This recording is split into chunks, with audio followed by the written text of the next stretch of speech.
특집 토론 준비했습니다. 남북한 뭔가 좀 우리 일상생활에 멀리 떨어져 있는 이슈입니다. 그런데 북한 문제 어떻게 이재명 정부가 다루느냐에 따라서 대한민국이 새로운 활로를 개척할 수 있다는 거 여러분 잘 알고 계시지 않습니까? 지금 현재 북한 사정을 누구보다 잘 알고 있는 네 분을 모시고 오늘 특집 토론을 준비했습니다. 남북한의 위협은 많이 줄었지만 대화는 깜깜무소식이다. 뭔가 돌파구가 있어야 할 것 같은데 어떻게 하면 남과 북이 공동 생존과 번영을 동시에 할 수 있는지 주제를 가지고 좀 얘기 나눠보겠습니다. 자, 먼저 오늘 출연해 주신 네 분 소개하겠습니다. 국회 외통위 간사를 하고 계신 민주당의 김영배 의원 나오셨습니다. 어서 오십시오. 안녕하세요. 예, 고맙습니다. 예, 잠시 후에 인사 따로 드리기로 하고요. 그리고 이분 기억하십니까? 사선 국회의원이신데요.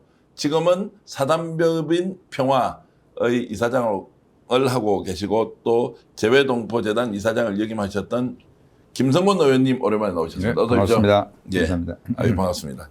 그리고 재미동포 기자인데요. 정확하게 말씀드리면 지금 재외동포 신문방송 언론인회의 회장을 하고 계시는 로창현 기자님 오셨습니다. 어서 오십시오. 네, 안녕하십니까. 자, 정현진 선배님도 오셨는데요. AOK, 하나의 코리아, 정말로 풀뿌리 통일운동을 하고 계시는 재미동포시죠. 정현진 대표 오셨습니다. 어서 오십시오. 네, 안녕하세요. 야, 이렇게 이제 거창하게 시작하니까 어떻습니까? 분위기를 굉장히 가볍게 해서 시청자 여러분들을 만족시켜야 하는데 저희들이 오늘 제대로 열심히 토론을 한번 해보겠습니다. 채널 고정하시고요. 함께 재밌게 이야기 좀 나눠보겠습니다. 일단 김영배 의원님은 외통위 간사신데 네. 외통위 처음 맡으셨는데도 간사를 바로 하시네요. 예, 뭐 어쩌다가 그렇게 됐습니다. 근데 예. 해보니까 딱 체질입니다. 아, 그렇습니다. 예. 오히려 좀 인기 상임위가 아니어서 역할은 매우 중요한데 상임위의 선호도가 조금은 떨어진 거 아니냐 하는데 지금부터 이제 인기 상임위가 될 것 같습니다. 그렇습니까? 이게 이제 트럼프 시대에 우리가 먹고 사는 방법, 네, 대한민국이 생존하는 방법, 이게 외교하고 통일이 있다. 예. 그게 이제 곧 저는 우리 국민들에게 실감나지 않을까 생각합니다. 이번에 이제 이재명 대통령이 곧 이제 한미 정상회담을 하지 않습니까? 네, 관세 협상도 마무리했는데 전반적으로 잘하고 있다 이렇게 평가하십니까? 지금 사실 굉장히 걱정이 많았는데 예. 이번에 협상단이 정말 뚝심으로 끝까지 버텼거든요. 그게 이재명 대통령이 말했던 대로 이빨이 흔들릴 정도로 자기가 네. 안 나서니까 그 가만히 있으니까 가만인 줄 아냐 그랬잖아요. 예. 그러니까 실제로 정말 이 총각을 다투는 협상이었는데 아주 훌륭하게 해냈다고 생각하고 다만 앞으로 갈 길이 사실 멉니다. 네. 이번에 여러 나라가 동시에 지금 협상을 하다 보니까 미국 측에서도 이제 이 좀 덜 급한 거, 눈에 덜 들어오는 거, 뭐 예를 들면 방위비, 그 다음에 뭐 농산물, 뭐 이런 거는 조금 아마 미국 입장에서는 조금 뒤에 하자 이렇게 생각할 수도 있거든요. 그렇기 때문에 지금 눈에는 안 보이지만 가야 될 길이 사실은 뭐 멀다 이렇게 볼 수 있는데 그러나 역시 위기에 강한 게 대한민국이고 우리가 또 미국 입장에서는 조선업 이런 거 환영하는 거 보면 우리가 가진 강점이 있기 때문에 뭐 잘 준비하면 되지 않을까 이렇게 생각합니다. 갑자기 지금 대통령실 대변인이 나와서 생각을 하는 기분이 들었는데 역시 이제 매우 냉정하게 평가하시는 분인데 김영배 의원이 이재명 대통령의 어쨌든 대미 외교에 대한 평가 이렇게 좋게 해주시니까 듣는 저희들은 기분은 좋습니다.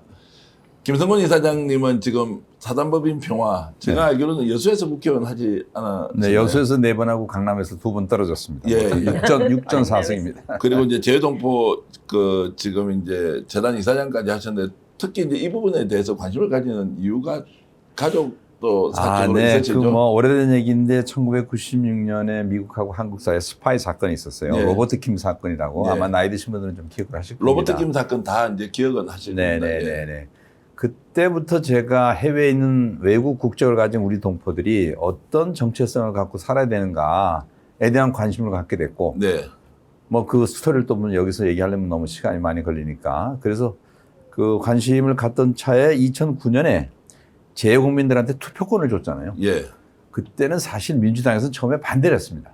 해외 동포들 다 보수다. 이거 국내에서 김대중 노무현 대통령 40만 표로 이겼는데 해외 동포들한테 유권자가 250만이나 되는데 잘못하면 해외에서 질 수 있다. 다 반대했는데 어쨌든 헌법재판소에서 이건 줘야 된다고 해갖고 당에서 그 비상에 걸렸거든요.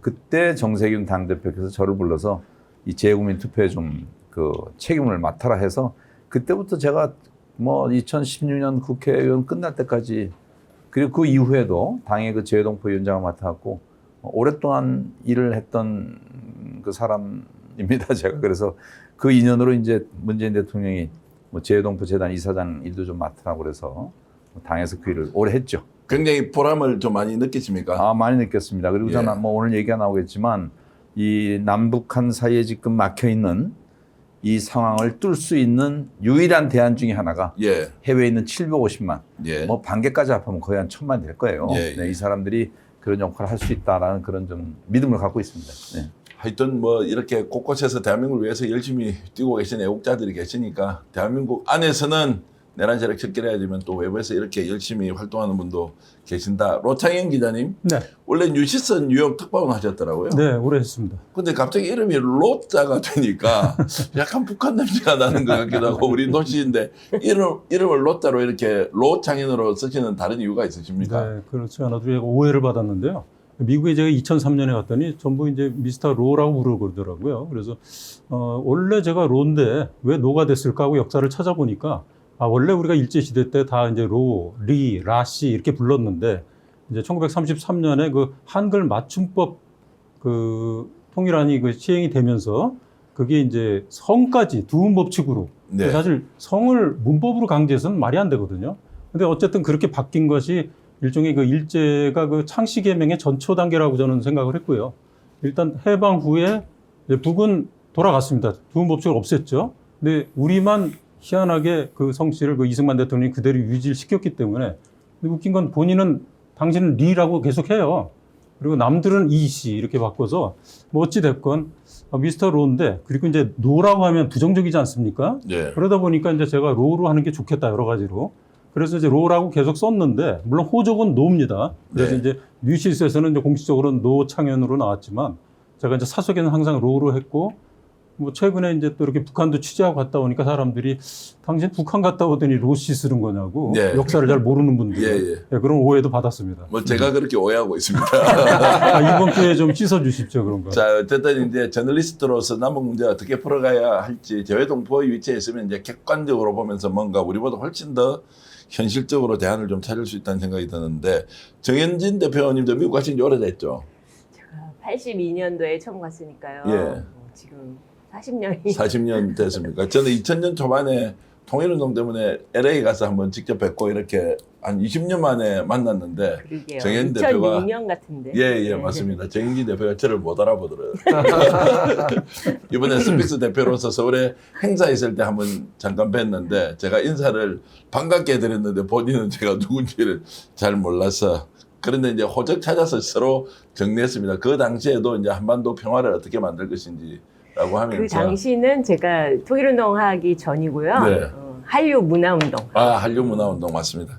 그때 제가 이제 김자 선생이 이제 네. 좀 하여튼 이렇게 활동하실 때 함께 네. 이제 가서 이제 네. 했던 적이 있는데 어쨌든 이제 재외동포 750만 명이 대한민국의 특히나 남북 문제를 결정적으로 풀 수 있는 가교 역할을 할 수 있다는 전제는 오늘 토론의 결론 부분에 이제 좀 말씀을 드릴 텐데요. 일단 지금 남북 관계는 매우 정책된 상태입니다. 의원님께 좀 여쭤보면 네.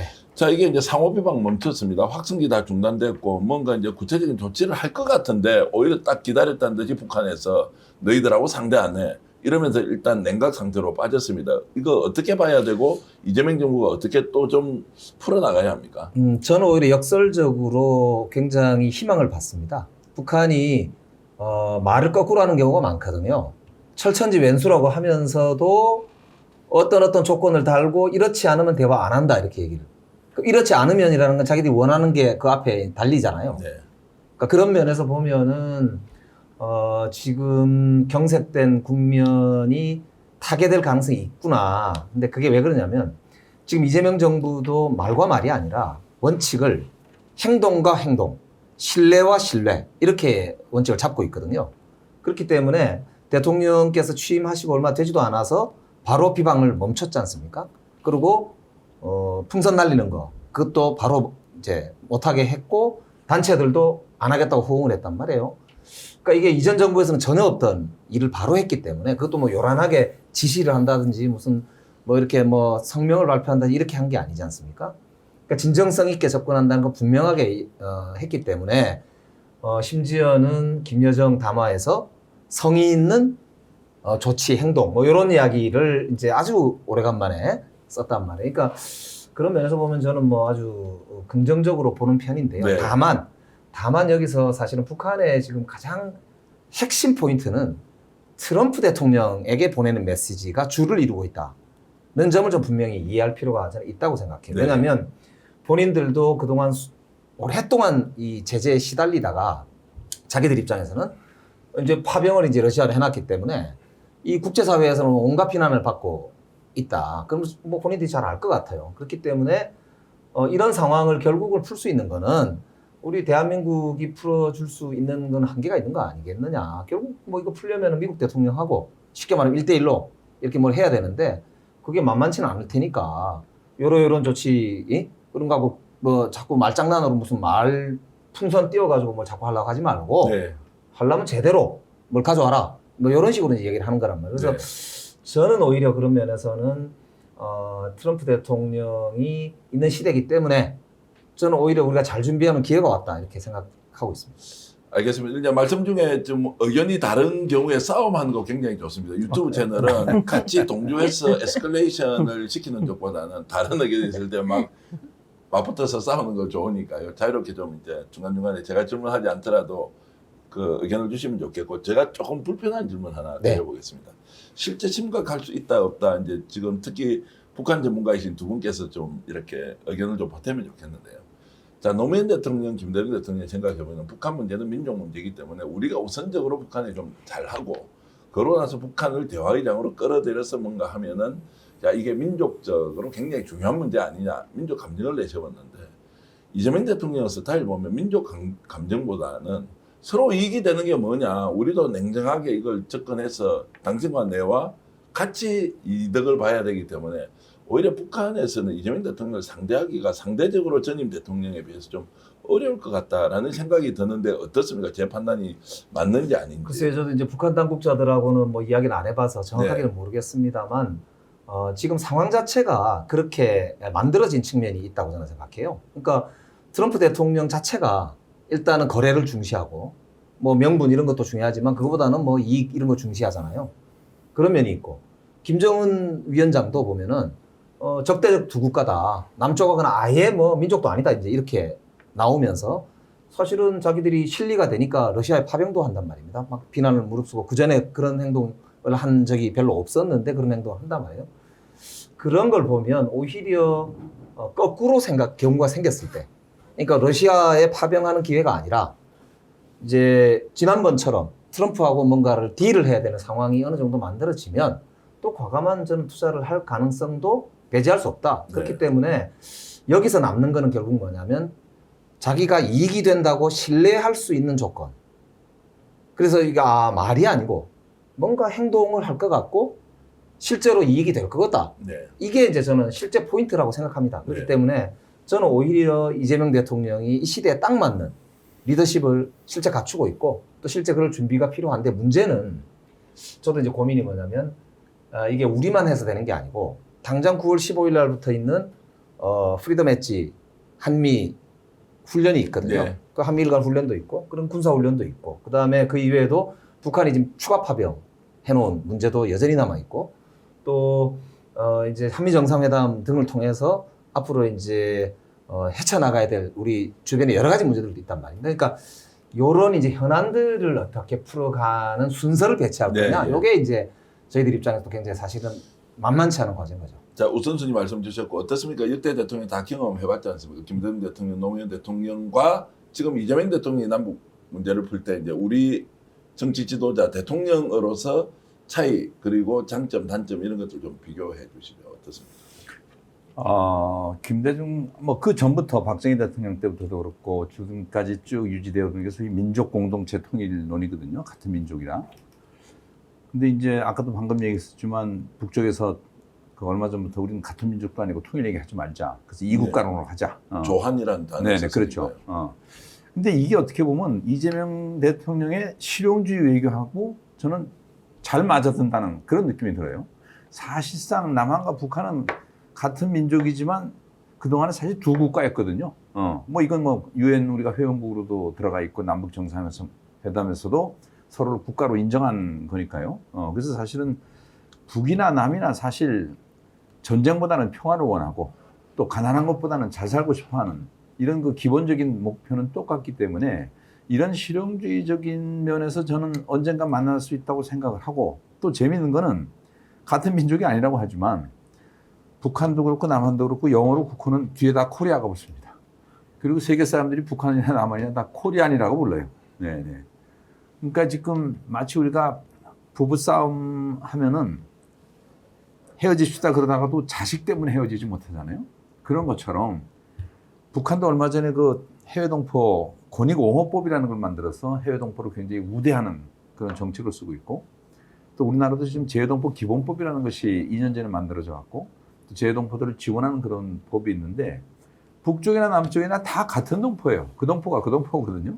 그래서 사실은 이 북한과 남한 사이에 지금 어떻게 보면 일종의 서로 헤어지자고 뭐 이혼 선언을 한 것처럼 보이지만 아까도 제가 얘기했듯이 이 북한과 남한의 자식과 같은 동포들이 이제 그만 싸우고 우리도 서로 좀 실용적으로 대화하고 네. 잘 사는 쪽으로 가자라는 그런 분위기가 조성이 되면은 저는 뭐 결국 대화가 만들어지지 않을까 그런 좀 기대를 하고는 있습니다. 자, 주어를 이제 북한으로 가보겠습니다. 네. 우리 정부 대통령이 아니고 이제 북한 쪽에서 보면 이재명 대통령이 어떻게 볼까요? 북한 누구보다 뭐 많이 일단 그 전에요. 다녀오셨는데. 예. 그 트럼프 말씀을 하셨기 때문에 저희가 사실 뭐 대북 전문가로 소개를 해주셨습니다만 예. 사실은 트럼프 전문가이기도 합니다. 미국에서 오래 있었기 때문에 일단 제가 김영배 의원님 말씀에 동감을 하는 것은 그 이재명 대통령한테 굉장히 중요한 기회가 왔다. 그리고 저는 트럼프가 지금 대북 주도권을 상실한 상태라고 저는 일단 그 판정을 하거든요. 예. 그 이유는 일단 트럼프가 대화를 하고 좋은 의미의 많은 메시지를 전했지만 어떤 실천적인 게 먼저 들어갔어야 되거든요. 그래서 사실은 3월 정도에 그 미국 시민 그 입국 금지 시행 행정명령을 해제를 하고 4월 달에 그 6년 만에 평양 국제 마라톤이 열렸습니다. 그때 미국 시민들이 일부 참가했다면 아마 북미 간에 어떤 자리가 만들어졌을 거예요. 그런데 일단 트럼프는 친서만 받아라 이렇게 하니까 김정은 입장에선 내가 무슨 펜팔하자는 것도 아니고 친서만 줘서 무슨 소용이 있는가. 이미 2019년에 우리는 선언을 했는데 그래서 그 주도권을 잃은 상태이기 때문에 여기서 우리 이재명 대통령이 거꾸로 이번에 그 한미 정상회담을 한다면 이 대북 물꼬를 틀 수 있는 결정적인 아이디어를 주실 수 있다고 저는 생각을 해요. 그런 부분은 이제 나중에 기회가 되면 좀 더 추가로 예를 얘기하겠습니다. 들면 그 아이디어는 간단하게 정리하면 어떤 겁니까? 그러니까 북한이 무엇을 원하는지 그것을 정확히 그 트럼프 입장에서는 아직 한계가 있거든요. 그러니까 예를 들면은 그 지금 이제 북이 마지막으로 하노이에서 요구했던 게 민생 제재, 그 유엔 제재 중에 그 민생 제재라도 풀어준다면은 합의를 하겠다라고 했는데 그걸 이제 트럼프가 당시 노하고 갔거든요. 그 다음에 충분히 대화의 자리가 만들어질 줄 알고 그랬는데 일단은 그 미국 시민 방북 금지 어떤 우호적인 제스처를 풀어주고 그 다음에 그 원산 갈마 같은데 그 트럼프가 굉장히 관심이 있습니다.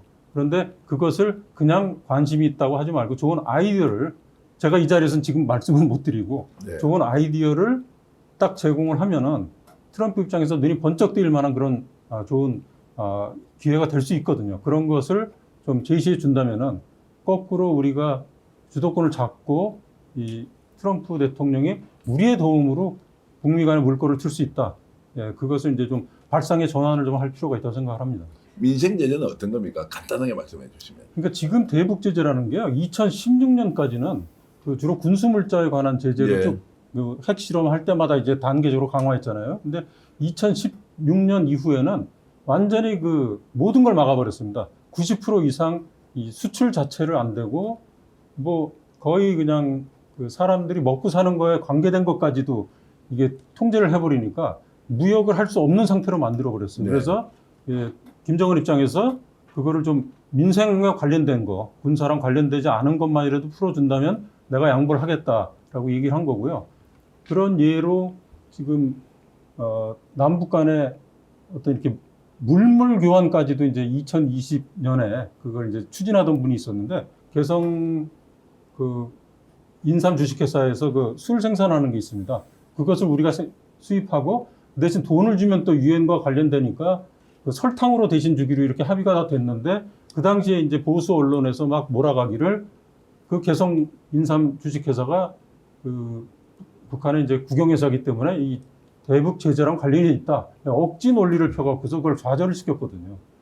예를 들면 그렇습니다. 그러니까 예를 들자면 이런 거예요. 그러니까 우리 해외 동포 중에서는 이제 북에 뭐 묘목 보내기, 북한의 농업을 돕기 위해서 묘목 보내기 이제 이런 거를 하시는 동포들도 많았는데 이제 북을 다녀오고 나서는 비닐하우스가 많이 필요하대더라. 비닐하우스에서 그 종자를 키워야지. 근데 비닐하우스 물자를 보내려면 비닐도 보내야 되지만 이 틀이 예. 이제 알루미늄으로 돼 있잖아요. 예. 알루미늄은 제재 대상인 거예요. 네. 그러니까 비닐하우스조차 제대로 저주지를 못하는 거예요. 그래서 이제 묘목 보내기도 뭐 잘 안 된 거고, 예를 들자면 뭐 손톱깎이도 잘 들어갈 수가 없어. 손톱깎이에 있는 어떠한 그 성분, 뭐 철 성분이라든가 뭐 그 성분은 북한의 제재 대상이기 때문에 그렇고, 제가 처음에 북에 갔던 게 2005년이에요. 2005년인데 그때 보면은 대부분 다 이제 펜티움 나오기 직전에 뭐 486 이런 컴퓨터 쓰고 있었어요. 근데 미국이 북에 이렇게 딱 제재를 해가지고 286 이상의 컴퓨터는 어느 나라도 북에 수출하면 안 된다. 네, 이런 제재가 있었고요. 그런 건 이제 어떤 뭐 광물질이나 어떤 물질이지만 민간이 정말 뭐 분유라든가 이런, 그러니까 먹고 사는 거에 지장 받을 수 있을 만큼의 심각한 제재를 가해요. 그런데 지금 트럼프가 돼가지고 굉장히 많은 분들이 북미 대화가 다시 이어질 것 같고 이렇게 희망적으로 보시는데 저는 희망적으로 보지 않습니다. 트럼프가 말하는 거하고 행동하고 너무 달라요. 북한하고 이렇게 친서를 보내고 북하고 대화를 다시 이어가고 싶으면은 예를 들자면 미국의 통일운동가들은 미국 국적을 딴 사람들이 더 북의 자유자재로 갈 수 있었기 때문에 우리 국적을 포기하고 다 미국 시민권자가 됐었어요. 근데 2017년에 트럼프 얘기 때 오토 원비어라고 혹시 기억하시는지 모르겠는데 그 청년인데 북에 여행 갔다 왔다가 그 억류당해가지고 네네네. 목숨을 잃었죠. 예. 그 사건이 난 다음부터 미 시민권자 방북을 금지시켰어요. 근데 그게 법이 아니고 행정명령이에요. 행정명령이면은 매해 8월 말에 그거를 갱신을 하는데 올해는 8월 말이 아니라 5월 말에 갱신해 버렸어요. 5월 말부터 미 시민권자 다시 못 가는 발을 묶어놓고 제재도 다 그대로 하고 시민권자 가지도 못해 발을 묶어놓고 그러면서 북하고 어떻게 잘 지내겠다는 거예요. 그러니까 행동하고 말하고 전혀 일치가 되지 않고 북한 쪽 입장에서도 예전만큼 미국하고 잘 지낼 필요가 없어요. 왜냐하면 러시아하고 거의 동맹 수준이고 러시아하고 동맹이 군사동맹뿐만 아니라 문화적인, 경제적인 아주 전방위적인 협력이 이루어지는 걸로 알고 있거든요. 그렇기 때문에 미국하고 잘 지내야 된다 그런 필요가 김정은으로서는 현저히 낮을 거예요. 그러니까 저는 조금 다르게 생각하거든요. 그러니까 뭐냐면 틀리신 말씀은 아닌 부분이 이제 있는데 그런데 문제는 러시아하고 우크라이나 전쟁이 지금 해결되지 않으면서 북한하고의 문제가 안 풀리는 측면이 더 저는 크다고 생각해요. 네. 그렇기 때문에 트럼프 대통령 입장에서는 최근에 보시면 알지만은 태국하고 캄보디아인가요? 그 네. 이제 분쟁이 났을 때 해결을 했다고 하면서 자기가 평화의 내가 대표다. 나는 평화의 대통령이다. 이렇게 막 올리고 그러잖아요. 사실은 이란 문제까지도 해결을 하고 중동 문제를 거쳐서 이제 러시아 우크라이나까지 해결하면 세계에 있는 큰 문제는 내가 다 해결했다. 이렇게 지금 하려고 사실을 하고 심지어는 그래서 노벨상을 노리는 거 아니냐. 네. 이런 이야기까지 있을 정도이기 때문에 그런데 그래서 당장 현안은 제가 보기에는 중동 문제하고 러시아 우크라이나 전쟁이 어떻게 종료가 되느냐 혹은 안정이 되느냐 요 문제가 제가 볼 때는 이 이제 북한하고의 문제가 어느 정도 속도로 가느냐에 지금 결국 전제가 되는 것 같습니다. 그런데 저는 우리가 그거는 뭐 오래 걸릴 수도 있지만 아닐 수도 있다고 저는 생각해요. 그렇기 때문에 이거는 우리가 특히 우리는 뭐 한반도 문제 당사자 아닙니까? 그렇기 때문에 우리는 어떻게 해서든지 기회의 문을 열고 기회를 잡아야 되는 입장에 있고 기회를 만들어야 되는 입장에 있다고 저는 생각해요. 왜냐하면 대한민국은 결국 한반도 평화가 없으면 수출 통상 국가로서의 우리 지위를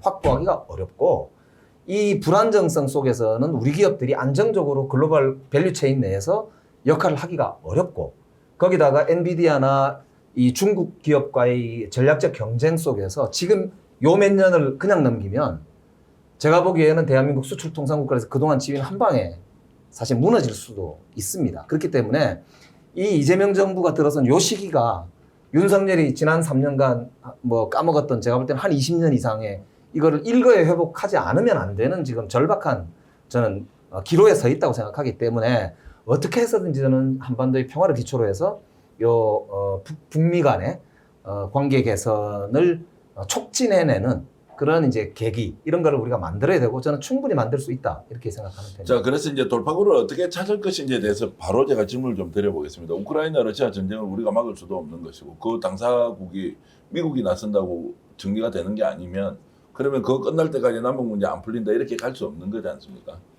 그러면 우리가 좀 주도적으로 뭔가 행사할 수 있는 건 없느냐? 늘 뭐 미국 뭔가 결정 나면 이제 대한민국 움직인다. 북한도 우리를 뭐 인정을 안 해줬으니까.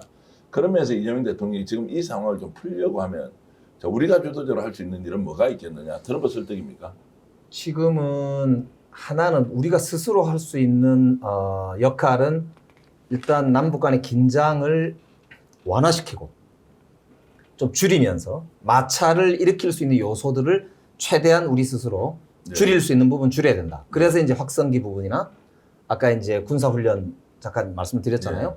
뭐 등등등의 이런 몇 가지 영역에서 한미 간의 긴밀한 협의를 통해서 이런 이제 긴장을 완화시키는 일단 역할은 우리가 충분히 해야 된다. 네. 여기에 이제 우리가 직접 할 수 있는 일들의 실제로 요소들이고요. 10월달에 이제 한미연합훈련은 좀 규모를 축소시킨 쪽으로 가고 있지 않습니까? 지금은 이제 그런 논의가 있습니다. 예. 그래서 뭐 결정되었다는 말씀을 드리긴 어려운데 예. 어쨌든 그런 논의가 지금 진행이 되고 있는 게 맞고요. 그래서 이런 거는 우리가 이제 선택하고 미국과 협의를 충분히 해나가면서 이런 진행시킬 일들이거든요. 그리고 그게 하나가 있고 또 하나는 상상력이 참 필요합니다. 그러니까 문재인 대통령이 2017년도에 생각해 보시면은 평창 올림픽이 2017년도 18년도 초였잖아요. 2017년도에 문재인 대통령이 5월달에 취임을 했는데 그때 북한이 막 미사일 쏘고 이래가지고 트럼프가 Fire and Fury, 그러니까 화염과 분노 이런 이야기하고 로켓맨 뭐 이런 이야기하면서 유엔 연설에서도 북한에 대해서 맹비난을 했거든요. 네.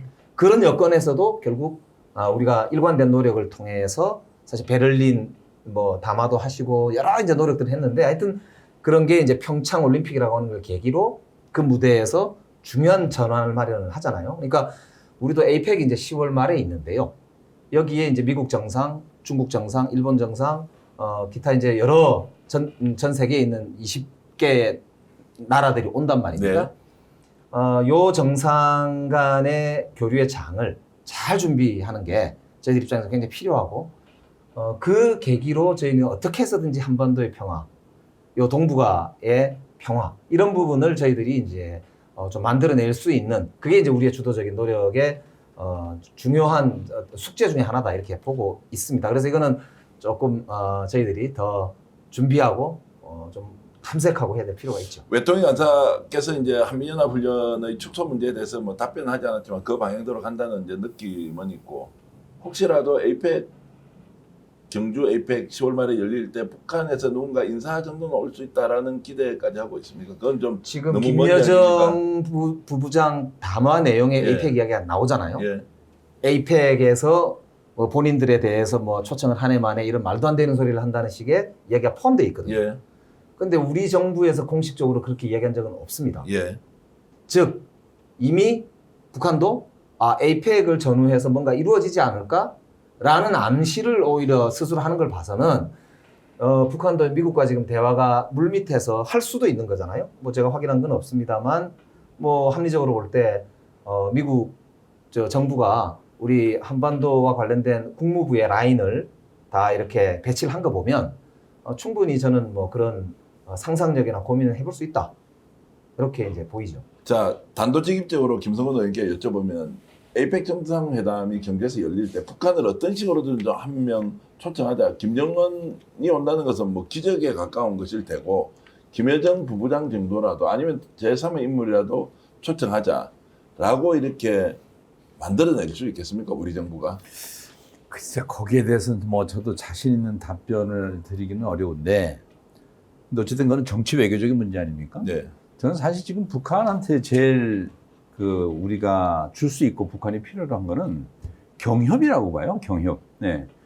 그동안에 이제 금강산 관광도 있었고 또 개성공단도 있었는데 이게 다 사실 뭐 우리 스스로 어떻게 보면 문을 닫은 거거든요. 지금 정동영 장관도 이거를 다시 열고자 하는 그런 지금 말씀을 좀 비추고 계세요.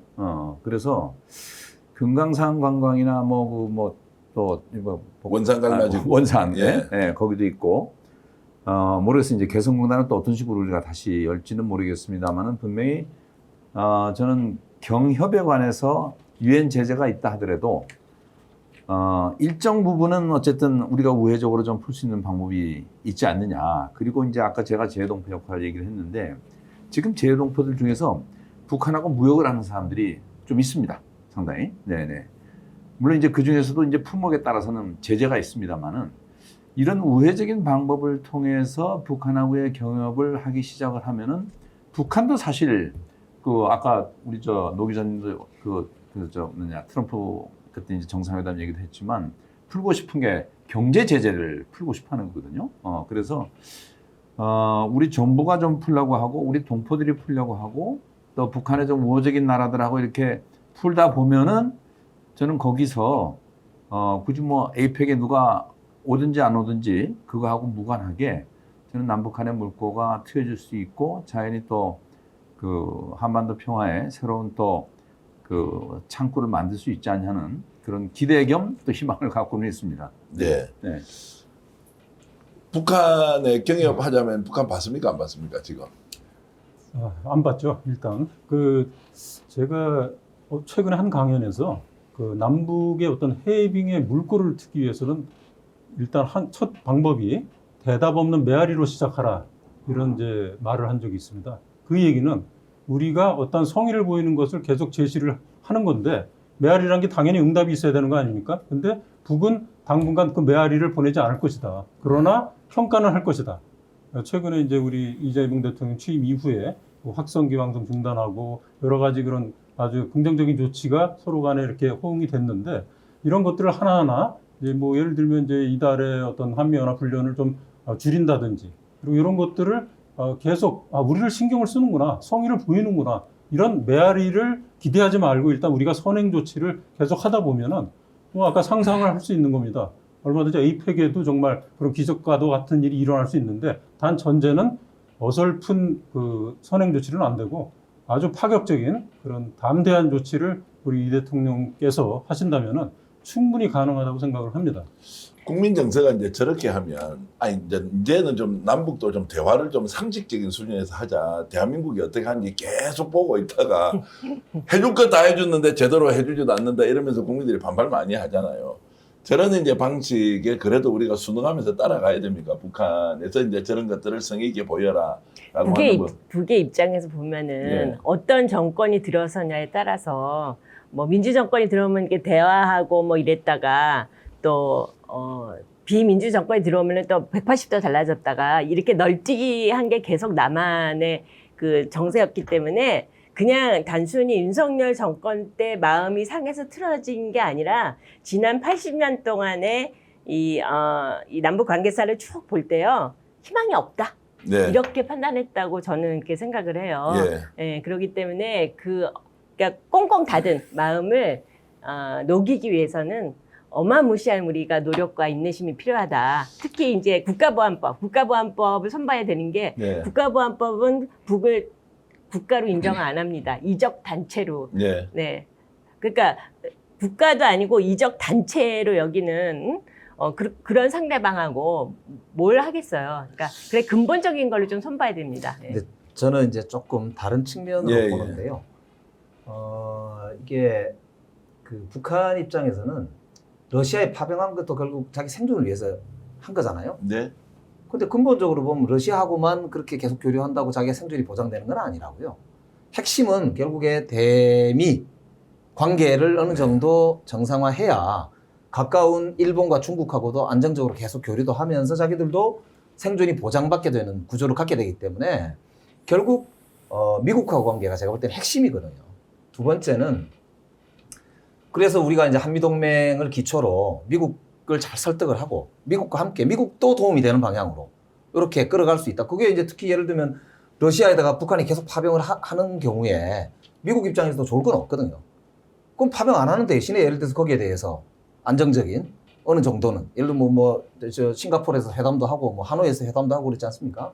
그러니까 이제 예를 들면 그런 거를 미국 입장에서도 자기한테 트럼프 대통령 입장에서도 좋은 어떤 솔루션이 있으면 괜찮겠다 이렇게 생각할 수 있고 특히 제가 이제 미국에 이번에 13명의 국회의원들로 해가지고 4당이 함께 한미의원연맹 제가 간사인데 갔었습니다. 네. 가서 딱 느낀 게 트럼프 대통령이 북한하고 대화할 관심이 있구나 라고 하는 걸 제가 여러 경로에서 느끼기도 했고 실제로 관심이 있다라고 하는 거를 제가 뭐 확인할 수 있는 길도 있었는데요. 지금 이제 그래서 저는 이게 이제 북한 김정은 이야기만 나오면은 자기가 잘 지낸다고 그러잖아요. 친하다고. 그러니까 이게 그냥 단순한 언술만은 아닐 수 있거든요. 특히 트럼프 같은 사람은 어떤 결정을 할 때도 자기가 중심적으로 하는 이런 걸 좋아하기 때문에 그래서 저는 이게 아까 얘기했던 북한하고가 우리가 남북 간에 북한만 봐줘가지고 무슨 우리가 뭘 하자 이런 게 전혀 아니고 근본적으로 수출 통상국가로서의 대한민국의 지위 자체가 이런 불안정성을 해소할 수만 있으면 우리 이 대한민국에게 결정적으로 좋은 네. 경제 상황을 이제 만들어낼 수 있고 그리고 미국과 북한이 윈윈할 수 있는 구조 짜낼 수 있다. 저는 이제 그렇게 사실 측면에서 이제 그런 시각으로 문제를 바라봐야 되지 않나. 저는 이제 원칙과 결론에 전적으로 동의하고요. 그런데 이제 그 과정에서 조금 전에 로 기자님께서 말씀하셨는데 소리 없는 메아리를 계속 각오하고 우리가 신호를 보내자. 첫 번째. 두 번째, 국가보안법 같은 경우에는 아예 북한을 나라로 국가로 인정하지 않는 이거 바꾸자. 이러면 당장 국회에서 현실적으로 이거 지금 어떻게 처리해? 북한도 좀 양해하고 좀 물러서 줘야 하는데 이게 이제 현실 정치는 대한민국 국민들이 어쨌든 국회의원들은 표를 주고 대표성을 위임하는 것인데 이제 이걸 현실 정치에서 풀어내려면 냉정하게 지금 현 시점에서 이재명 정부가 들어서면 김영배 의원께서는 과감하게 북한 쪽을 받아들이자 아니면 호혜적으로 양쪽이 좀 제대로 좀 논쟁하고 토론 좀 해보자. 라는 쪽 중에 어느 저는 후자입니다. 서로 좀 따져볼 거 따져보자. 그렇죠. 북한에 할 말은 하고 네. 요구할 건 요구해야 된다고 저는 생각합니다. 네. 그리고 이재명 대통령도 그런 자세를 가지고 있고 다만 이제 아까 말씀드린 대로 이 서로 간의 관계가 결국 우리 대한민국에게 이익이 되는 방향으로 결론을 내야 되잖아요. 네. 지도자는 과정도 중요하지만 결과가 더 중요하잖아요. 그러니까 결과적으로 평화가 깨지면은 결과적으로 대한민국이 안 좋거든요. 네. 그렇기 때문에 그 과정에서 발생하는 일을 어떻게 관리할 거냐가 이제 굉장히 중요한 아까 말씀한 대로 고민이고 또 리더십의 어떤 요소라서 굉장히 어려운 점이 있습니다만 저는 지금은 오히려 이제 우리 대한민국에게 좀 더 이제 근본적인 도전적 상황은 미국과의 관세 협상이나 예. 기업들의 생존 전략과 관련된 부분이 우선은 좀 지금 더 큰 위기거든요. 그렇기 때문에 이 부분을 우리가 슬기롭게 좀 하면서 동시에 아까 얘기했던 대로 이런 우리 대한민국의 장기적인 그런 이제 근본적인 위협이죠. 그런 걸 좀 제거하는 노력도 동시에 해야 된다는 차원에서 저는 한미 간의 협의를 통해서 북한의 아까 얘기했던 몇 가지 관리 요소들을 한다는 거는 저도 국민들도 충분히 양해하신다. 이해하실 거다. 미국에 대해서 의원님 미국에 대해서 좀 더 이렇게 자주적으로 좀 더 주체당당하게 나갈 수 없나요? 그러니까 뭐 방위비 올리겠다 그러면 이게 왜 방위비냐? 니들이 우리 땅 쓰고 있었으니까 집세 내나 이렇게 주둔비지 이런 식으로 프레임을 바꿔나가야 될 것 같아요. 그 프레임을 오늘 국회에서도 우리 뭐 있었냐면요. 한미 동맹의 현대화 이렇게 있었고 그러니까 근데 미국이요 꼭 이런 게 있어요. 어떤 동사의 명사형을 쓸 때 조심해서 봐야 돼요. 그러니까 유엔사 문제 있죠. 유엔사를 재활성한다. 재활성화, revitalization이라는 용어를 몇 년 전부터 썼어요. 네. 리바이털라이제이션 뭐냐? 유엔사가 원래 유엔의 공식 군대가 아닌데 유엔의 공식 군대인 것처럼 미국이 잘 포장을 해왔어요. 근데 그러니까 어떻게 말하면은 세계를 기만해 온 거예요. 그거를 계속 확대해 나가겠다는 게 리바이털라이제이션이고 한미 동맹의 현대화 그럼 언제 한미동맹이 전 근대적이었나? 뭘 현대화하는데? 그러니까 지금 여기서도 예. 동맹파하고 자주하려는데 이제 김용배 의원님은 저는 정치인이다 보니까 표를 의식을 해야 아무래도 되고 조심스러우시죠. 네, 이게 뭐 정권 잡았는데 이게 또 잘못하다가는 이게 잘 흔들릴 수가 있잖아요. 그래서 어쨌든 두 분의 그런 이상론적인 것도 충분히 우리가 염두에 둬야 되지만 네, 저희는 운동가니까. 네, 그렇지만 또 국민들의 일반적인 그런 정서도 감안을 해야 되는 또 그 정치인의 입장에서는 네. 뭐 미국과의 관계 또 우리 사회 또 보수적인 입장 이런 것들을 다 종합을 해서 좀 균형 있게 나가야 되니까 네. 하여튼 그건 사회자가 잘 균형을 잡아야 예, 아니, 그래서 제가 이제 이재명 대통령식 질문을 하나 드려보면 정영진 대표가 네. 실제로 이재명 대통령이에요. 대통령이 저는 주요 현안을 다룰 때 그 문제 제기하는 사람한테 자 뭐 이게 금융과 관련된 문제 있었을 때입니다. 만약 그렇게 어려운 상황 국가가 방치해서 당신이 빚을 많이 든 거 알겠습니다. 그럼 이 해법을 내놓겠습니다. 그런데 여러분이 바로 그 금융당국의 정책 결정권자라면 어떻게 하겠느냐? 다 탕감해 줄까? 그럼 어떤 방식으로 하면 좋겠는지를 한번 생각해 보라고 했던 그 말에 야 역시 이재명 대통령 문제를 풀어가는 방식은 역지사지하는 이것도 매우 중요한 이제 요소다라는 생각을 했는데 자 정현진 대표가 이재명 대통령이라면 남북 문제를 풀어갈 때 야 화끈하게 북한 하자는 대로 다 해주자라고 하시겠습니까? 아니요. 북한 하자는 대로 다 해주는 어떤 이렇게 상호주의적인 거는 이제 통하지 않고요. 많은 분들이 남북관계가 복원돼야 된다고 생각하시는데 복원이 아니라 재설계해야 된다고 김동엽 교수가 이렇게 말씀하시는데 저는 그게 참 와닿고요. 우리가 이때까지 남한이 남북관계에서 우리가 잘못한 거 일단은 성찰해 봐야 됩니다. 네. 예를 들어서 7.4 공동선언부터 6.15 선언, 뭐 9.19, 14 선언 무지무지 많았어요. 그 선언이 한 번도 국회 비준을 받아서 법제화되지 못했어요. 네. 그거는 북측 입장에서 볼 때는 선언을 아무리 말하면 뭐해. 예. 다 도로함이 타불인데 이렇게 되는 거잖아요. 네. 그러니까 남북관계를 한번 잘 성찰해 봐야 돼요. 예. 네.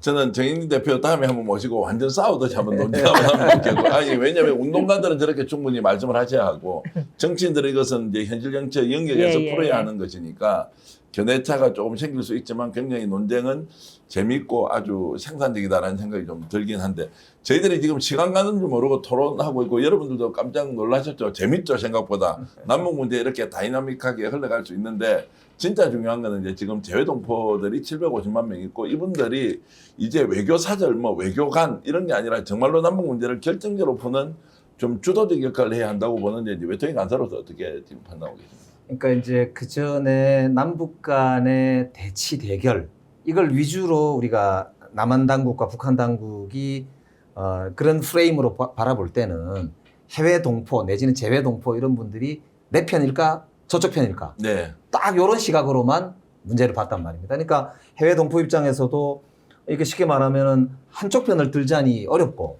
둘 다 좀 어떻게 친하게 지내거나 혹은 조금이라도 도움을 줄 수 있으면 좋겠다. 요렇게 이제 생각하는 편인데 그게 이제 그동안에 어찌 보면 도돌이표로 계속 이제 흘러왔던 셈인 거거든요.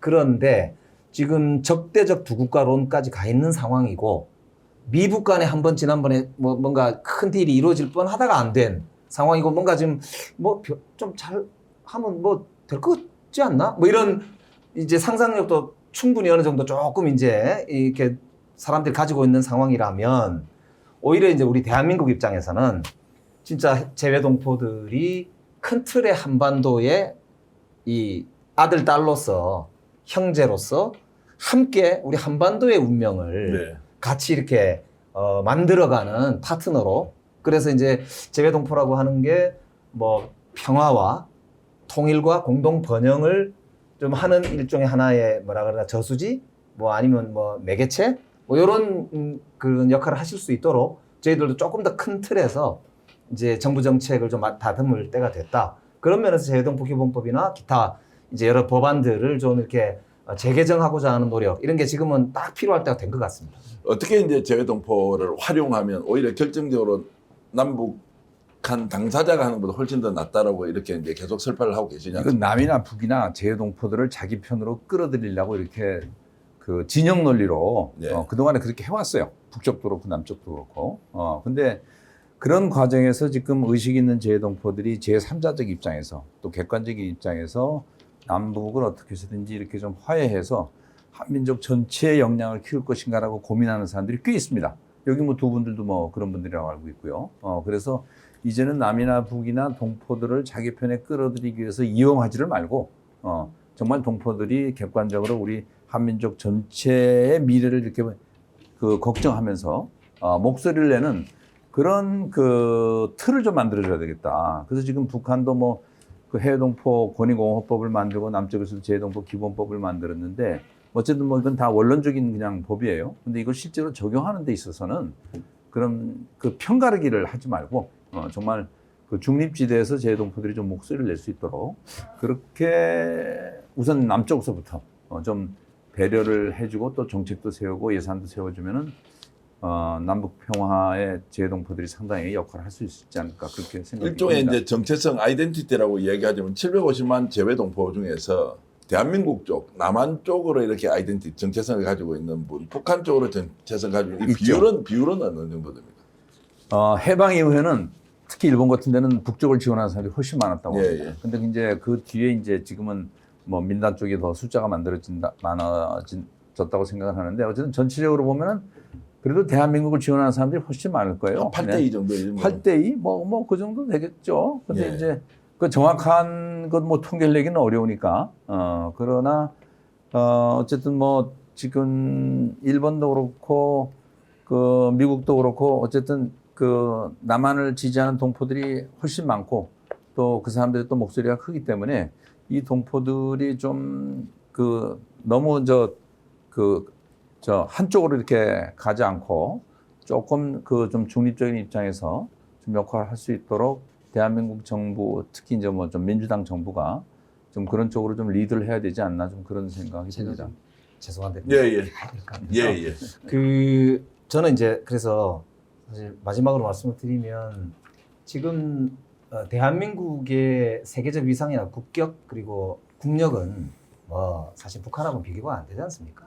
그래서 오히려 지금 남한 우리 대한민국 정부나 국민들 입장에서는 한반도에 불행한 사태가 오면 훨씬 큰 손해가 우리가 보거든요. 네. 그리고 후손들한테 훨씬 큰 어찌 보면 책임을 떠넘기는 게 되고 훨씬 큰 실패 책임을 우리가 지게 저는 된다고 생각합니다. 그렇기 때문에 이럴 때일수록 오히려 좀 멀리 보고 더 크게 보고 이런 대한민국이 저는 돼야 된다고 보고 그런 면에서는 재외동포들이 뭐 기존에 이제 있었던 여러 뭐 이제 역사들이 있겠지만은 지금부터 정말 이제 제대로 된 한반도의 미래와 평화를 만들어간다. 요렇게 이제 좀 볼 수 있는 국민적 동의 합의 이런 게 굉장히 중요하다고 생각합니다. 그래서 이번 정기국회 때 저는 그런 이제 노력들을 좀 시작하려고 하고 좀 그런 면에서는 많이들 이렇게 좀 토론도 해주시고 하는 게 참 필요할 거라고 생각합니다. 8월 25일 날에 국회에서 세미나하는 게 바로 그런 거 아니에요?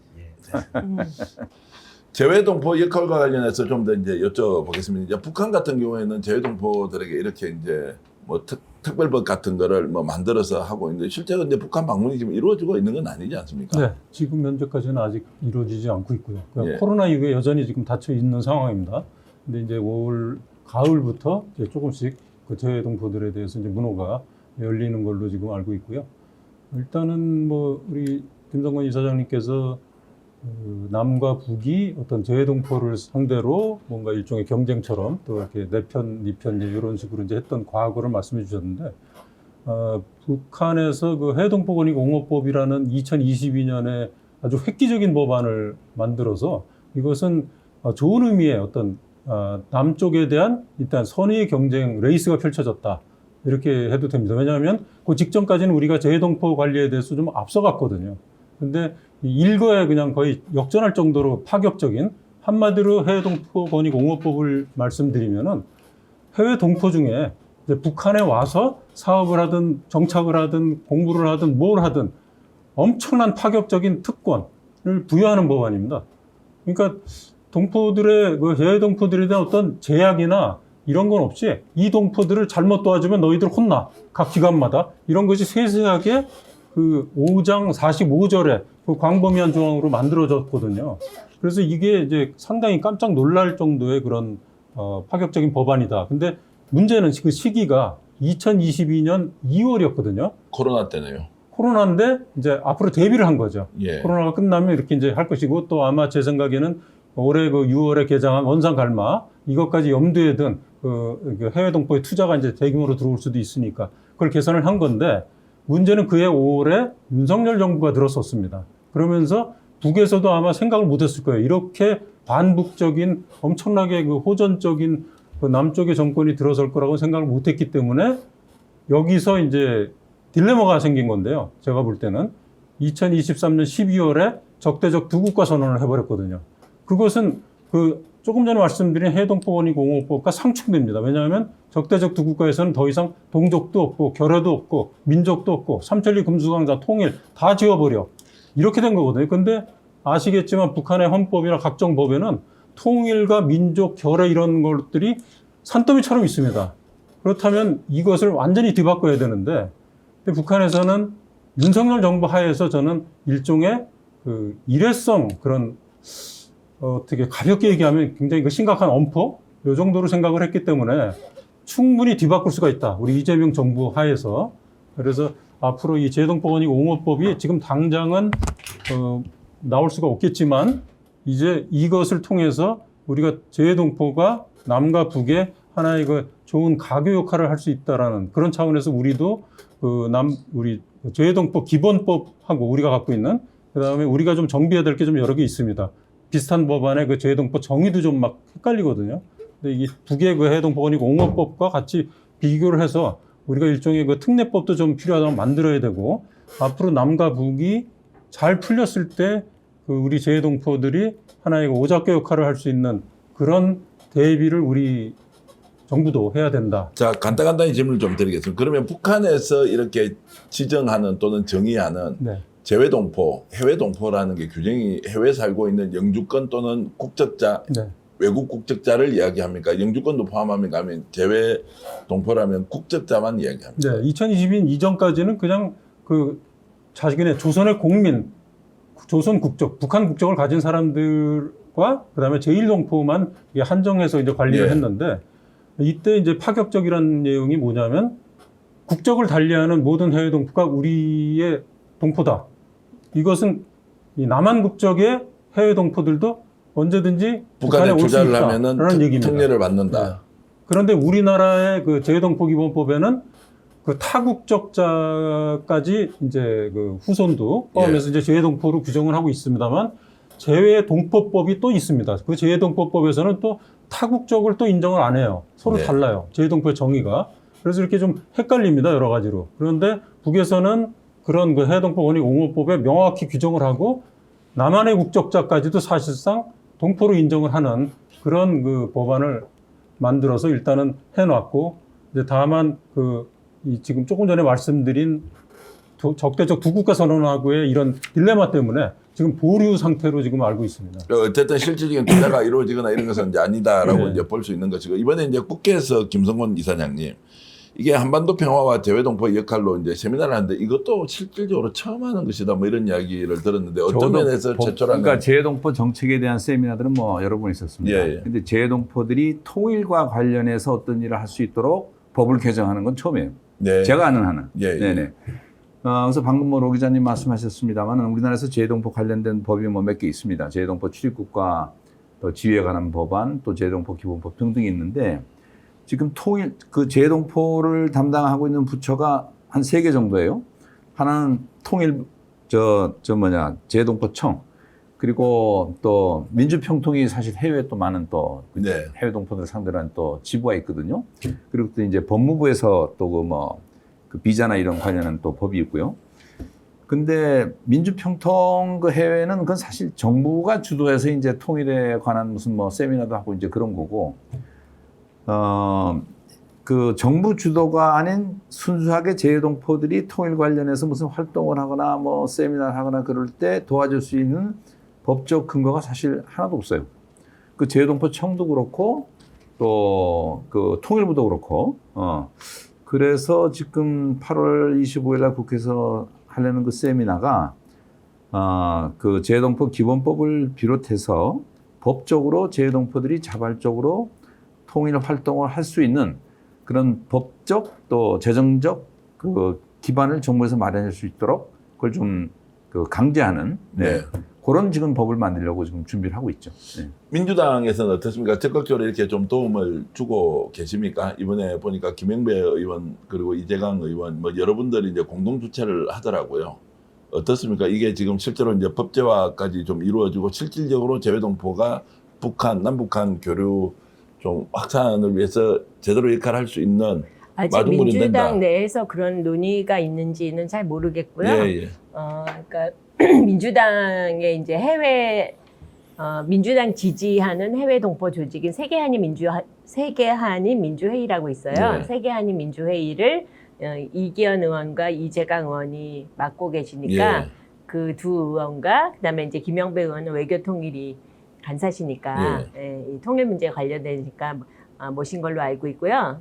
김성건 의원이 더 잘 아세요. 예, 네. 근데 이제 이 말씀 들으면 아직 이제 민주당은 일단 그 자락만 깔아주는 것이지 뭐 당 차원에서 이거를 적극적으로 만들어서 해보자라고 하기에는 아직은 공론화 과정이 좀 더 필요하다. 근데 이렇게 이제 보십니다. 민주당은 그 전통적으로 가능하면 북한하고 대화하고 또 남북 관계를 좀 원만히하는 그런 또 그 정책적 전통이 있기 때문에 뭐 이걸 무슨 뭐 반대하거나 뭐 그럴 의원들은 뭐 하나도 없습니다. 네. 근데 이제 오히려 그 제가 느끼기에는 그 국민의힘이나 좀 보수 쪽에서는 그동안에 또 우리 전통적으로 우리 정부도 그랬었고 재외동포들이 통일 문제에 나서는 것을 조금 불편하게 여기는 좀 그런 입장이었어요. 오히려 북한은 굉장히 좀 개방적이고 재외동포들한테 좀 힘을 많이 실어줬는데 우리 대한민국 정부는 좀 소극적이었다는 생각이 듭니다. 네, 물론 예. 재정적인 지원을 했습니다만은 그래서 사실은 이제 차제에 그 동포들도 국내 못지않게 그런 그 좀 그 북한과 좀 접촉도 자유롭게 하고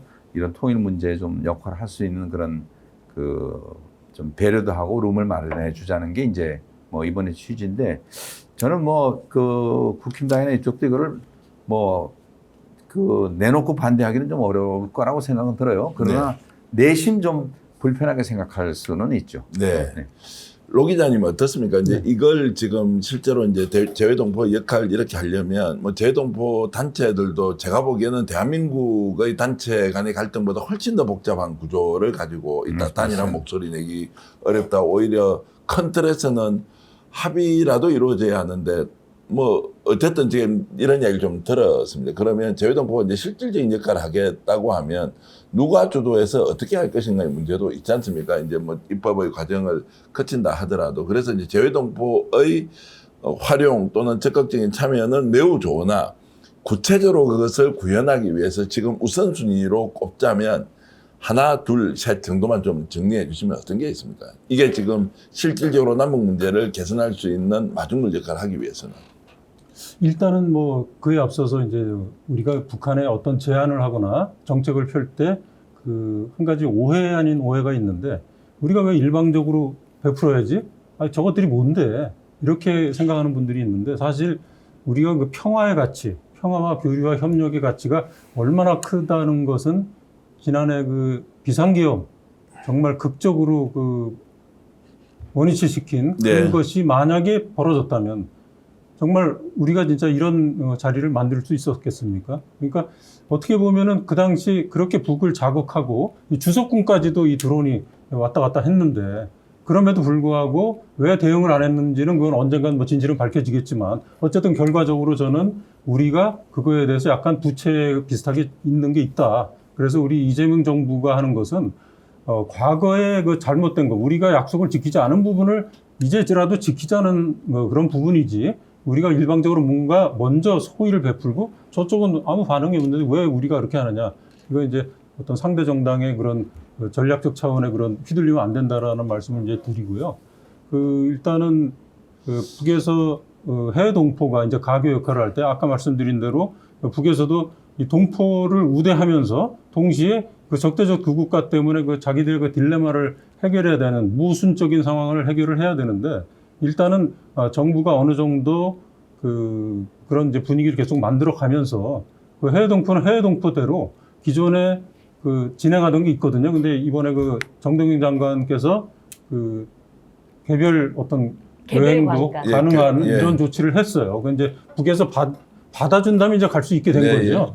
그런 점에서는 그 아주 상당히 그 발전적이고 획기적인. 예. 그런데 이제 북에서는 정부에서 그걸 했다고 냉큼 받는 게 아니라 너희들이 구체적으로 그 어떤 그 진짜 이제는 그 신뢰를 회복할 수 있겠구나라는 믿음을 주는 조치가 그래도 좀 선행이 돼야지 그게 같이 발전적으로 나갈 수 있다라는 얘기죠. 제가 한 말씀만 더 여기다 덧붙이면은 지금 사회자께서 좋은 질문 하셨는데 이번에 무슨 재외동포 기본법에 이런 재외동포들이 평화통일 역할을 할 수 있도록 어떤 문건을 넣는다 하더라도 당장은 선언적인 의미일 거예요. 네. 네, 이것이 구체적인 예산이나 이제 정책으로 갈 때까지는 좀 시간이 걸릴 텐데 사실 그동안에 재외동포들이 북한 동포하고 접촉을 했거나 통일 문제 얘기하면은 해외에서는 소위 빨갱이 아니냐, 친북이냐 이런 잣대로를 붙였습니다.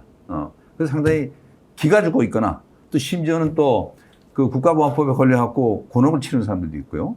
그래서 그런 사람들이 더 이상 희생자가 나오지 않고 물론 뭐 북한의 그 뭐 대남 재동포들을 이용한 대남 공작에 뭐 걸리면 어떡하느냐 뭐 이런 염려도 있습니다만은 물론 그런 건 이제 뭐 조심을 해야 되겠죠.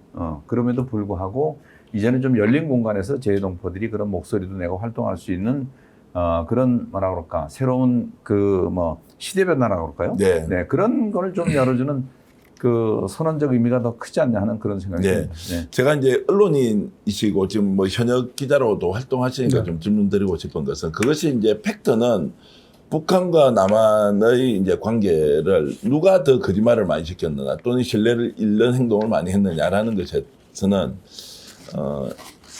실질적으로 남한에서 일관된 이제 대북 정책을 못 가져간 측면이 크다고 생각하죠. 그럼 당연히 이제 그 기준으로 우리가 이번에는 좀 더 파격적으로 열어보자라고 하지만 정권을 운영하고 있는 또는 국정을 책임지는 쪽에서 보면 대한민국 국민들이 그 잘못된 정보에 의해서 왜곡이 되었거나 인지가 되어 있는 이것을 무시할 수가 없다는 겁니다. 그러면 이제 제가 이제 로창인 기자님께 좀 여쭤보고 싶은 것은 그런 이제 현실 조금 전에 말씀하신 것 중에 북한도 이번에 우리가 내란 사태 때 어쨌든 전쟁을 일으키지 않은 것들은 평화를 지키는 비용으로 엄청나게 우리는 혜택을 받다라는 거 저 동의하거든요. 근데 그럼에도 불구하고 이제 남북 간의 대화를 물꼬를 틀 때는 대한민국 국민들의 일반 정서를 무시하고 할 수 없으니 이제 이 부분을 좀 더 지혜롭게 풀 수 있는 혹시 이제 운동을 계속 하시고 이제 이렇게 활동을 하고 계시니까 좀 그런 부분에 대해서 조언을 하나 해주신다면 어떤 게 있겠습니까? 예, 사실은 어려운 문제입니다. 예, 그게. 예. 왜냐하면 이 정부가 그걸 적극적으로 추진하려도 또 이제 야당 쪽에서 그걸 이제 곡해하고 이렇게 이용을 또 할 수도 있기 때문에 사실은 굉장히 힘들거든요. 그래서 이 대북 문제를 이렇게 푼다는 건 정말 어려운 일인데 이건 어느 정도 시간을 걸릴 것을 감수를 해야 되고요.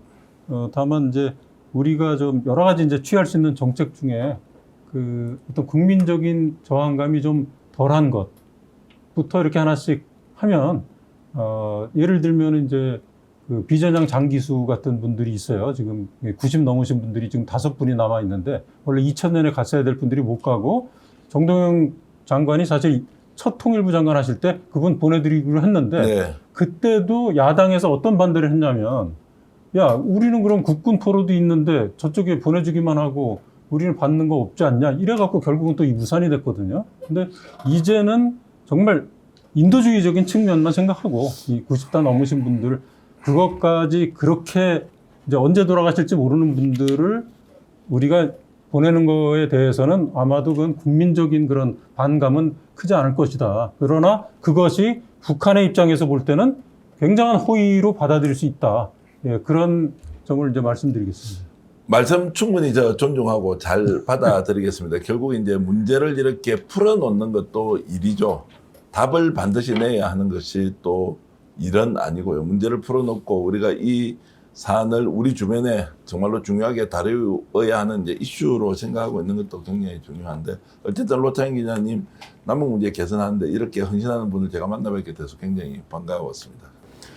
오늘 토론 어땠습니까? 약간 색다른 주제였다라고 하지만 정말로 우리 대한민국과 직결되어 있는 문제, 남북 문제, 그리고 재외동포 750만 명 이런 역할 할 수 있다는 것, 그것 함께 여러분들 고민해 주시면 고맙겠습니다. 김영배 의원 진심으로 감사의 말씀드리고요. 정영진 대표, 로창현 기자님 그리고 사단법인 평화의 김성곤 이사장님 모두 고생하셨습니다. 자, 오늘 이렇게 토론해 주셨는데 약속해 주셔야 됩니다. 다음에 따로 꼭 나와서 1대1 인터뷰하면서 저하고 싸움 붙을 각오 가지고 스픽스 이거 아니에요, 스픽스. 예, 그렇습니다. 자, 시청자 여러분 남은 시간 행복하게 보내시고요. 오늘 토론 이렇게 여러분들 열심히 격려 응원해 주셔서 감사합니다. 오늘 방송 모두 마치겠습니다. 고맙습니다. 고맙습니다. 감사합니다. 분기인견 제품인데요. 78,900원에 이불, 패드, 베개 함께 드리고 있습니다. 이야, 부모님이 쓰시면 너무 좋겠는데요. 시원한 이런 원단으로 분기인견 워싱 진공 세트인데요. 이 제품 써보신 분들 후기가 정말 좋습니다. 가격 대비 품질이 우수하고 너무나도 쾌적하고 좋다. 직접 덮어보니까 이야, 이거 제격이다 생각 들었습니다. 자, 분기인견 진공 세트 78,900원에 이불 그리고 패드, 베개 함께 구하는 거 스픽스몰 공동 구매밖에 없습니다. 여러분 강력하게 추천합니다. 대한민국 고추장의 명인 정선자 선생이 만들었습니다. 뿌리 고수가 따로 없습니다. 볶음, 비빔밥, 쌈밥, 구이, 볶음에 찌개까지 100% 국내산 쇠고기에 더덕까지 들어간 약고추장이고요. 설탕의 향미 증진제, 인공색소가 첨가되지 않아서 깔끔하고 건강한 맛이 너무나 다릅니다. 와, 좋은데요. 그런데 가격 아니겠습니까? 홈쇼핑에서 39,900원인데요. 250g짜리 5통을 우리가 29,900원에 택배비 포함해서 드립니다. 와, 진짜 단독 특가입니다. 명인의 손맛으로 밥상을 바꾸세요. 자신 있다. 비교하라. 스픽스몰 화이팅! 와, 가격 좋아. 때마다 바꾸면 밥상이 달라집니다. 대한민국 전통식품 명인 이성희 선생의 만능 맛된장. 홈쇼핑 완판 제품 지금 스픽스에 떴습니다. 스픽스 구독자 여러분들을 위해서 어렵게 갖고 왔습니다. 무침, 비빔, 찌개, 국, 소스, 볶음까지 이거 하나면 요리 고수가 될 수 있습니다. 시장이나 마트 어디에서도 못 삽니다. 스픽스에서만 가능한 이 가격 홈쇼핑 39,900원인데요. 우리 얼마에 팝니까? 지금 스픽스에서는 택배비 포함해서 공동 구매가 29,900원입니다. 530g 2통, 300g 3통 총 5통입니다. 자신 있다. 비교하라. 스픽스몰 화이팅! 드시고 있는 게 뭡니까? 와, 한우 뭉티기 그리고 육회인데요. 어떻게 이렇게 맛있습니까? 당일 도축한 제품 여러분께 보내드리고 있는데 가격 29,900원에 총 400g 대단한데요. 와, 쉽게 먹을 수 있다는 여러분 행운 아니겠습니까? 저 믿고 한번 드셔보십시오. 완전 맛이 짱입니다. 자, 직접 먹어보겠습니다. 네. 자, 어떻습니까? 우와, 육회 그리고 뭉티기. 우와, 자신 있다. 비교하라. 스픽스몰. 오늘 방송 어떠셨습니까? 마음에 들었다면 구독, 좋아요로 스픽스를 응원해 주십시오. 여러분들의 구독, 좋아요는 가장 큰 힘이 됩니다. 스픽스 구독, 좋아요.